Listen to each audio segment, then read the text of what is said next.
Here are two facts, and I need you to hold them at the same time. In the first 6 months of this year, 372 large American companies filed for bankruptcy. That is the worst first half in 16 years, worse than any 6 months of the pandemic. And in the same 6 months, the S&P 500 hit an all-time high, 7,736. When I first put those two numbers side by side, I assumed one of them had to be a fluke. A recession starting that the market hadn't priced in yet. That's the obvious read. Bankruptcies spike, crash follows. It's what I believed. It's wrong. The economy is still growing. Unemployment is moderate. This is the 4th straight year bankruptcies have climbed, through a bull market the entire time. Here's what I found instead. These companies aren't dying because the economy turned. They're dying because for 15 years, they weren't allowed to. What we're watching isn't a crash arriving early. It's a funeral that's a decade overdue. To see it, you have to look at the companies that haven't filed yet. There's a name economists use for a business that earns too little to even cover the interest on its own debt. A company that survives only by borrowing more. A zombie. Before the 1980s, zombies were nearly extinct in America, because back then, a company that couldn't pay its interest died. That's how the system is supposed to work. Economists call it creative destruction. The failed firm dies, and its capital, its workers, its warehouse leases get released to someone with a better idea. Then came 2008. Rates went to zero and stayed near zero for almost 15 years. And at zero, almost nobody dies. Debt that should have been a death sentence became a subscription you just kept renewing.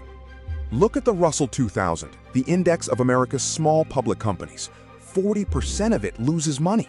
806 companies out of 2,000 negative earnings, still listed, still borrowing. And here's the part I genuinely didn't believe until I checked it twice.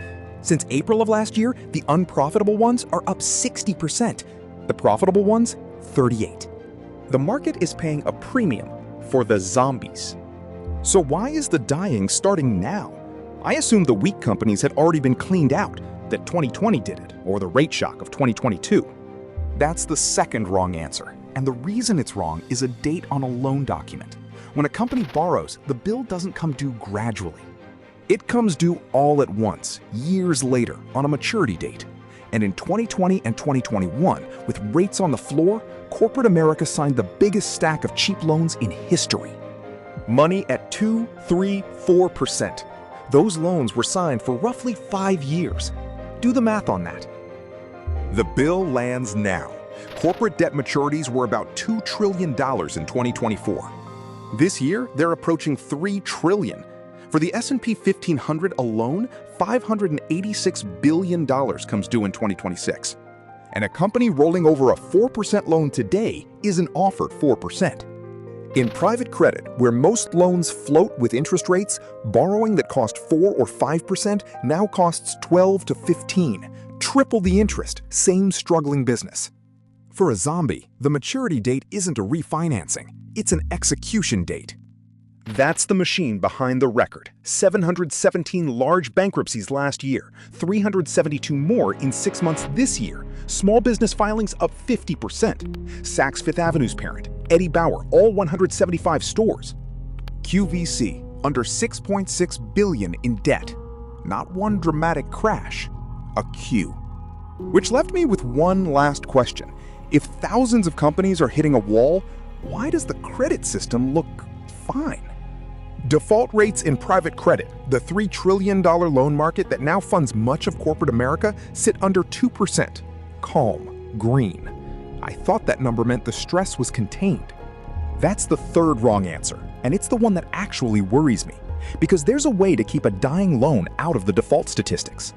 If a borrower can't pay their maturity, you amend and extend, push the date. If they can't pay cash interest, there's a tool called payment in kind. The borrower pays interest with more debt stacked on top of the loan. No cash moves, no default is recorded. The loan just grows. Distressed payment in kind hit 6.4% of all private debt volume in the first quarter of this year. Analysts who count these shadow defaults say the true default rate isn't 2%, it's closer to 5%. The Q isn't short, it's hidden. And when auto parts giant First Brands and subprime lender Tricolor collapsed within weeks of each other, billions owed, fraud charges for both founders. The CEO of JP Morgan, Jamie Dimon, said the quiet part out loud. When you see one cockroach, there are probably more. So step back, and the two charts that couldn't both be true resolve into one picture. On top, an index at record highs, propped up increasingly by a single trade, the AI buildout. Spending so vast, the Bank for International Settlements now warns it may be excessive. Underneath, the largest corporate die-off in 16 years, running quietly through the fourth straight year. Both charts are real. One is the mask, the other is the bill. 15 years of free money didn't save those companies. It postponed them, and postponed funerals compound interest. Here's the thing that changed how I see every market headline now. This was always the deal. Capitalism doesn't work without death. We just spent a decade and a half pretending it could.